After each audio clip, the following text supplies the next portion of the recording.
নমস্কার। কবি সুকুমার রায়ের লেখা কবিতা সৎপাত্র। শুনতে পেলাম পোস্তা গিয়ে তোমার নাকি মেয়ের বিয়ে। গঙ্গারামকে পাত্র পেলে জানতে চাও সে কেমন ছেলে? মন্দ নয় সে পাত্র, ভালো, রং যদিও বেজায় কালো। তার উপরে মুখের গঠন অনেকটা ঠিক পেঁচার মতন। বিদ্যে বুদ্ধি বলছি মশাই, ধন্যী ছেলে অধ্যবসায়। 19টি বার ম্যাট্রিকে সে ঘায়েল হয়ে থামলো শেষে। বিষয় আশয় গরিব বেজায়, কষ্টে সৃষ্টে দিন কেটে যায়।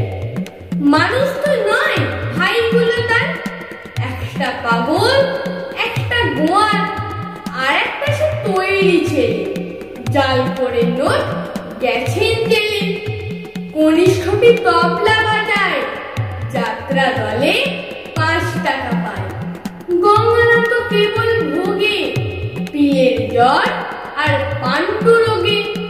কিন্তু তার উচ্চ ঘর, কংস রাজে বংশধর। শ্যামলাহেরি বন